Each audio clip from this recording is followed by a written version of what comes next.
खुलुमबाय मैया हर गेजेराव मोनसे निउस नुदों जेराव एनडिए नि बिजाथि मानगिदा जयन्त बसुमतारी लोगोसे बिटिआर नि सीएम मानगिदा प्रमद बर'खौ थांखिनानै प्रहलाद ब्रह्म बिथां लोगोसे गसाइगाव डिस्ट्रिक्ट बीपीएफ नि जा पेज दङ बेवहाय थोंजोङै मोनसे बाथ्राखौ लानानै बिथांमोना एलिगेशन होदों दा बेनि सायाव क्लियारिफिकेशन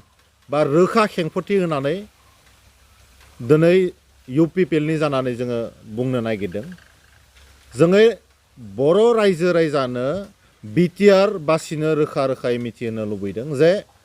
मैयानि जा जाथाय बेयाव जोंनि दोलोआ बा एनडिए नि बिजाथिया बा UPPL आ बेवहाय जेबो इनभल्भमेन्ट गैया दा मानो थाखाय प्रहलाद ब्रह्मआ थोंजोङै जोंनि एनडिए नि कैंडिडेट बर' रायजो राजानि कैंडिडेट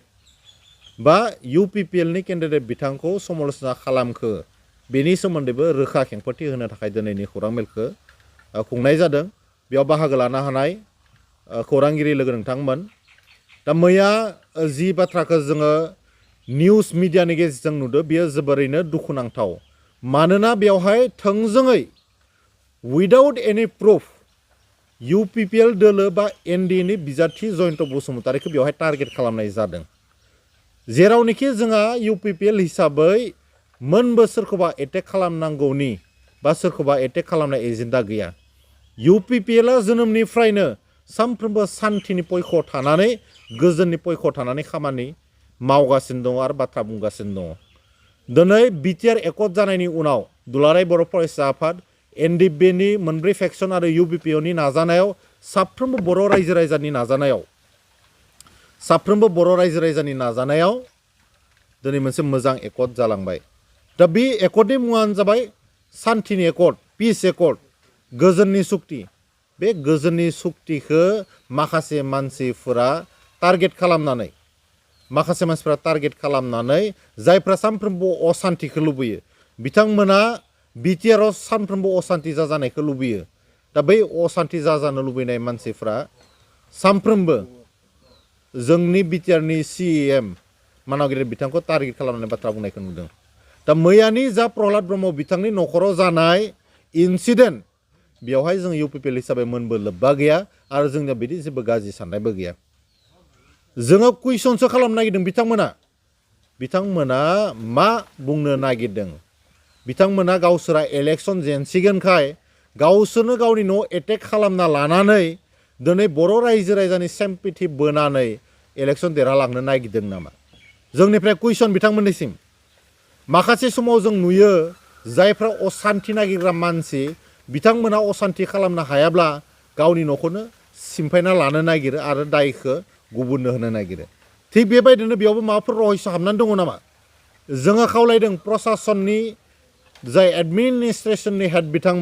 बिथांमोना बे जाथायनि सायाव बे इनसिडेन्टनि सायाव स्पेसियेल मोनसे इनकुवारि खालामनांगौ मानो होननानै बुङोब्ला जों राजखान्थियाव नुयो जे रायजो राजानि सेम्पेथिखौ बोनो थाखाय माखासे मानसिया गावबा गावनो एटेक खालामनानै लायो दिनैनि तारिखाव जों सोरखौबा एटेक खालामनांगौ मा दङ दिनै साफ्रोमबो बर' रायजो राजायानो दिनै गुबुन गुबुन हारि माहारिनि मानसिफोरा बिटिआरआव UPPL सरकारखौ सापर्ट खालामगासिनो दङ जोंनि एलायन्स गभर्नमेन्टखौ सापर्ट खालामगासिनो दङ दा बे समाव जोङो सोरखौबा एटेक खालामनांगौनि मा बाथ्रा दङ थांनाय गोलाव समाव जाय समाव हाग्रामा महिलारि बिथाङा सरकार खुंदोंमोन बै समावसो गोबांबार जोङो हारियारि दाङाबाजि जानाय नुदोंमोन गुबुन गुबुन हारिनि गेजेराव जोंजों लोगोसे जुद्ध खालामनो गोनां जानाय मोनसे परिबेसखौ मानाव गेदेर हाग्रामा महिलारि बिथांनि समावसो जों नुनो मोन्दोंमोन दिनै मानाव गेदेर प्रमद बर' बिथाङा सीएम जानायनि उनाव मोनबो हारियारि दाङाबाजि बिटिआरआव जायाखै थांनाय 3 बोसोराव मानसिफ्रा बुंनो हाया जे सप्तासे बन्द जादों होननानै जों बुंनो हायो सिंगल ए डे बन्द बेवहाय जायाखै किन्तु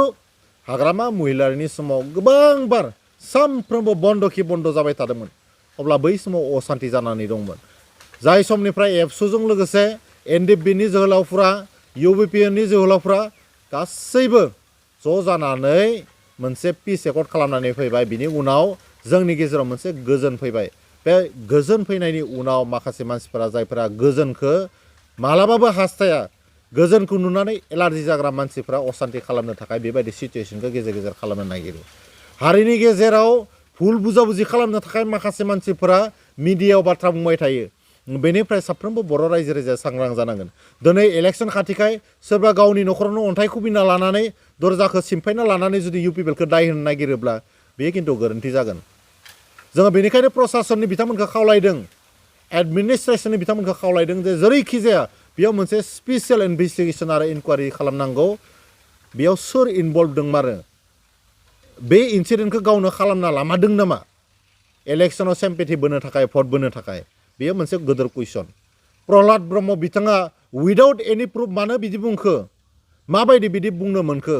माबायदि बुंनो हाखो बिथाङा जोंहा बिथांनि सायाव दाउट जादों आरो बिथांखौ जों चेलेन्ज खालामदों जुदि बिथांनि न'खराव जुदि इउ पिपिएलनि सोरबा सोद्रोमाया एटेक खालामनाय फोरमान दङब्ला बिथाङा पुलिसनो होनो हायो जों बिथांखौ हेफाजाब खालामगोन नाथाय नबां जाबां इलेक्सननि खाथिराव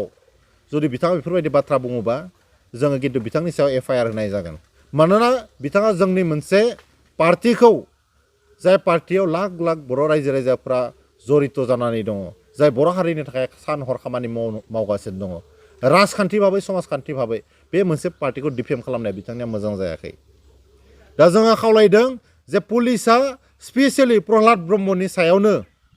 इनकुवारि खालामनांगौ मैयाबावसो बिक्रम दैमारि बिथाङा मोनसे बाइट होदों जेरैखि जाया देरहानायनि बेबस्था खालामगोन बिक्रम दैमारियाव बेवहाय इनभल्भ दङ नामा जोंहा मोनसे कुइसन जादों आं बुङाखै बिक्रम दैमारि बिथाङा इनभल्भ दङ होननानै नाथाय बिथाङा बुंदों जे बेयाव चिफ मिनिस्टार फैबाबो सोरबा मिनिस्टार एमएलए फैबाबो देरहानाय नङा जों बेयाव देरहानायनि परिबेस खालामगोन ना बिथांमोना गावनि न'खराव अन्थाइ खुबैनानै देरहानायनि परिबेस खालामना लानो नागिरदों नामा जोंनि न'खराव एटेक जादों जोंनो भट होनांगौ बिथांमोना बेखौ बुंनो नागिरदों नामा बिथांमोना बुंदों जे जयन्त बसुमतारिया आमुक जासिगोन जेननायनि गिनाया सोरनियाव दङ दिनै बिटिआरनि साफ्रोमबो बर' रायजो राजाया गुबुन गुबुन हारि माहारिया जोंखौ सापर्ट खालामनायनि उनाव बिथांमोननि अबस्थाया जोबोद गाज्रि जानानै दङ हाग्रामा महिलारनि सासनखौ रावबो लुबैला बेनि थाखायनो खाम्फा बरगयारि बिथांखौ रावबो भट होनो थाखाय दिनै बिपिएफखौ भट होनो थाखाय रावबो सिगांबोआखै नाथाय बिथांमोना इलेक्सन खाथियाव दिनैनि तारिखआव जेरैबायदि गेम गेलेदों बे साननो गोनां बाथ्रा दिनै बयबो बर' रायजो राजा बिथांमोना रेडि जाखानानै दङ जे इउ पिपिएलनो भट होगोन एनडिएनि बिजाथि जयन्त बसुमतारि बिथांनो ट्रेक्टरनि सावगारियाव भट होगोन होननानै साफ्रोमबो बिटिआरनि रायजो राजाया दिनै रेडि जाखानानै दङ मानोना हारिनि थाखाय माखासे खामानि मावनांगौ दंबावो जाय खामानिफोरखौ हाग्रामा महिलानि समाव जेबो मावाखै थांनाय 17 बोसोराव हारि दानानै जेबो बिथाङा खामानि मावबोआखै बिनि थाखायनो जेरैखि जाया दिनैनि तारिखआव बयबो खौसेयै ट्रेक्टरनि सावगारियाव भट होनो थाखाय थियारि जानानै दङ दा जोबथारनायाव मोनसे बाथ्रा बुंनो आं नागिरदों जे जेरैखि जाया बे इन्सिडेन्टआव प्रहलाद ब्रह्म बिथाङासो इनभल्भ दङ ना बिक्रम दैमारिनि माबाफोर प्रपगेन्डा दङ ना हाग्रामा महिलानि माबाफोर स्ट्रेटेजि दङ बे गासैखौबो स्पेसियेल मोनसे इनभेस्टिगेसन खालामनांगौ होननानै आं आसामनि गिबि मन्त्रि डक्टर हिमन्त बिश्व शर्माखौ खावलायदों आरो बर' रायजो राजा बिथांमोनखौ आं खावलायदों जे सोरबा बे समाव इलेक्सन खाथियाव सेम्पेथि बोनो नागिरनायखौ एसे मोजाङै सिनायनांगौ जों खोनानो मोन्दों कास्टम बसुमतारि आरो प्रहलाद ब्रह्म बिथांनि गेजेराव मोनसे पजिशन कनफ्लिक्ट जादों बे कनफ्लिक्टनि गेजेराव बिथांमोननि गेजेराव हाग्रामा महिलारनि बयनिख्रुइ खास सोर स्पेसियेल जानो हागोन मोनसे कम्पिटिसन सोलिदों दा बे कम्पिटिशनाव प्रहलाद ब्रह्म बिथाङा खिजानिबा गावखौ हिर' खजायनो थाखाय दसे सम बेबायदि नाटकबो खालामनो हानाय बेनि सायावबो इनकुवारि खालामनो थाखाय आङो प्रशासनखौ खावलायदों लोगोसे साफ्रोमबो सांग्रां बर' रायजो राजाखौ बेफोरबायदि थगायसुला लिडारखौ सिला मेगनजों नोजोर होनो थाखाय आं गुरै खावलायदों थेंक इउ गोजोनथाव खौरां 100 राङावनो सोलायहोनो हागौ नोंथांनि लाइफस्टाइल रंजालि बैसागु फोरबोजों लोब्बा लाखिनानै नोंथांमोननि थाखाय लाखि गिफ्ट कुपन एबा खाफाल आनजाद नायनाय लानानै फैदों चिरां जिल्ला काजलगाव खाग्राबारि माइनाव जुबक संघआ सनाथि मायथाइ फालिथायजों लोब्बा लाखिनानै नोंथांमोननो गेदेर खाफाल आनजाद नायनाय लानानै फैदों आरो बे खाफाल आनजादानो 100 रांजों नोंथांनि लाइफस्टाइलखौ सोलायहोनो हागौ लोगोसे बे खाफाल आनजादाव नोंथांमोननि थाखाय बान्था महरै दं Tata Ultra bus, Mahindra Scorpio, Mahindra Thar, XL 6 नेका, Baleno', Swift Dzire, Tata Punch, WagonR, Alto' K ten, Celerio', Ignis, Alto' K ten, एक्सेलाइ, महिन्द्र ट्रेक्टर। अब्लालाय मानोथो गोबाव खालामबावनो? नोंथाङा अनलाइन आरो अफलाइननि गेजेरजों एबा 9678954511 6900079427 9394649601 8822232296 7002837 061 नाम्बाराव कन्टेक्ट खालामनानै कुपनखौ लाहरनो हागोन।